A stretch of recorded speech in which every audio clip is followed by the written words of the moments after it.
Kama. Selamat datang di channel Everything Boring. Apa kabar kalian hari ini? Semoga selalu baik ya. Kali ini kita akan mereview One Piece chapter 1059 yang mengusung judul Insiden Kapten Koby. Di sampulnya kita melihat Katakuri dan Oven saling memukul karena gas halusinogen Caesar. Halaman dimulai dengan sebuah kapal yang berlayar di laut dekat Pulau Sphinx. Marco meninggalkan kapal dan berterima kasih kepada kru karena telah membawanya ke sana. Itu adalah kapal bajak laut rambut merah. Shanks bertanya pada Marco apakah dia mau bergabung dengan mereka. Marco memberitahu Shanks berhenti bercanda. Dia lelah menjadi pengasuh bajak laut besar. Semua orang mengucapkan selamat tinggal pada Marco saat dia terbang menuju Pulau Sphinx. Sebuah kilas balik dimulai. Itu terjadi di Wano Kuni. Pada malam festival setelah serangan Ryokugyu. Luffy bertanya pada Yamato apakah dia tidak akan ikut berlayar untuk menjadi bajak laut. Yamato, aku yakin kalian semua juga memperhatikannya. Insiden dengan pria hutan hanya diselesaikan berkat haki seseorang yang kuat. Kaido mungkin telah jatuh. Tapi sekarang kita memiliki semua orang yang mengincar Wano Kuni. Aku tidak bisa membiarkannya. Bagaimana aku bisa bertualang sementara aku khawatir tentang negara ini? Aku yakin kita berdua merasakan hal yang sama. Yamato berbicara dengan Luffy dan benar-benar yakin dengan apa yang dia katakan. Dia bahkan mengedipkan mata pada Luffy dengan percaya diri. Luffy melihat Yamato dengan serius tapi dia mengerti apa yang Yamato katakan. Jadi dia menerima keputusan Yamato dan meninggalkan Momonosuke dan yang lainnya dalam perawatannya. Zoro meminta Yamato untuk berhati-hati agar tidak menyakiti perasaan Momonosuke. Yamato juga mengatakan bahwa dia akan mencari tujuan pribadinya di Wano Kuni untuk lebih memenuhi dirinya sendiri. Sanji menangis atas keputusan Yamato. Marco tiba di mana Luffy dan yang lainnya berada. Marco memberitahu Luffy bahwa ada kapal di dekat Wano Kuni dan dia akan ikut pergi meninggalkan pulau. Ada sedikit flashback di Marineford. Setelah kematian S, Marco memberitahu Jinbe untuk membawa saudara laki-laki S bersamanya. Luffy kemudian berterima kasih kepada Marco karena telah membantunya. Marco, aku yakin S akan sangat senang jika dia tahu seberapa jauh kau telah melangkah. Marco memberi satu pesan terakhir untuk Luffy. Mulai sekarang ini adalah eramu. Maju dengan tekad. Kembali ke masa sekarang. Kita melihat Marco tiba di Pulau Sphinx. Kemudian panel beralih ke Amazon Lily, tepatnya Pulau Wanita. Bagian dari gunung besar di tengah pulau telah hancur. Gloriosa mengatakan ini adalah pertama kalinya pria mampu menginvasi pulau begitu dalam. Boa Hancock mengatakan bahwa selama dia di pulau itu musuh akan terus berdatangan. Hancock berkata, "Sekarang situasinya sudah begini. Aku ingin menikah dengan Luffy." Sebuah kilas balik baru dimulai. Itu terjadi selama serangan marinir beberapa minggu yang lalu. Marinir berhasil menerobos menuruni gerbang kota. Tetapi pasukan Kuja melakukan serangan balik.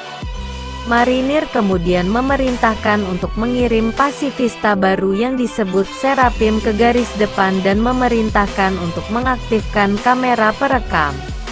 Wakil Laksamana Yamakaji berkata bahwa Boa Hancock belum terlihat.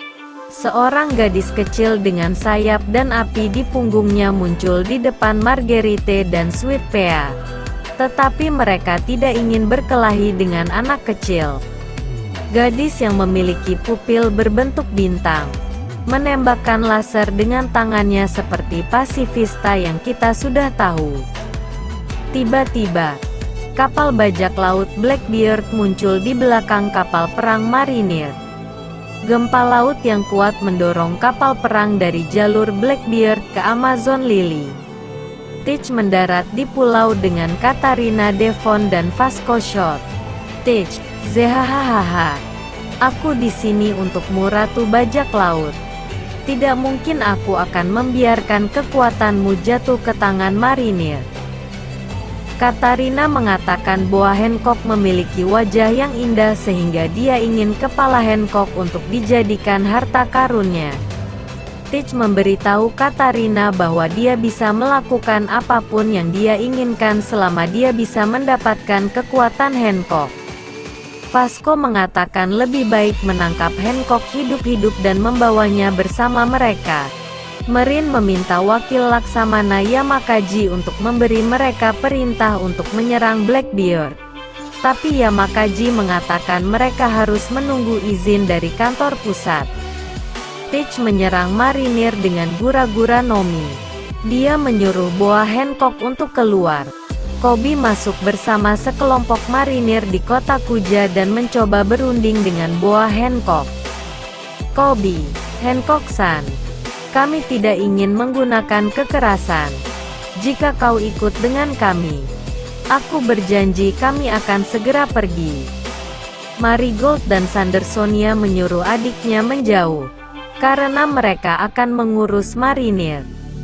Namun, Hancock menuju ke medan pertempuran. Hancock, betapa konyolnya. Aku tidak akan berada di tangan kedua belah pihak. Aku tidak tunduk pada siapapun. Bawahan Teach meminta bantuannya melawan musuh baru yang muncul. Kita melihat ledakan yang disebabkan oleh laser dari pasifista. Teach, tidak mungkin. Rambut putih, kulit coklat dan sayap hitam. Anak itu tiba di tempat Teach berada. Anak itu juga memiliki nyala api di punggungnya dan membawa pedang besar yang mirip dengan pedang milik Mihawk. Anak itu menyerang Teach. Tebasannya memotong gunung besar yang ada di pulau itu menjadi dua bagian. Teach, sial. Anak nakal ini adalah pasifista. Apa yang sedang terjadi? Pasifista menyerang Teach lagi. Tapi dia menghentikan pedang dengan lengan yang dilapisi haki. Teach menggunakan kekuatannya untuk menyerap semua yang ada di sekitarnya. Teach menggunakan teknik Black Hole. Boa Hancock menggunakan serangan Slave Arrow untuk mengubah semua musuh di sekitar menjadi batu, termasuk Helmeppo dan Vice Laksamana Yamakaji. Kobe memerintahkan pasifista untuk segera berhenti karena bisa menghancurkan patung batu dengan sinar lasernya. Boa Hancock akan menggunakan serangan parfum Femur. Dalam halaman ganda yang mengesankan kita melihat bahwa Teach mencekik leher Boa Hancock. Teach menggunakan kekuatan Yami-Yami Nomi, sehingga Boa Hancock tidak bisa menggunakan kekuatannya.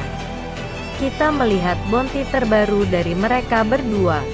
Ratu Bajak Laut, Boa Hancock. Bounty, 1.659.000.000 berry. Kaisar Laut Blackbeard, Marshal D. Teach.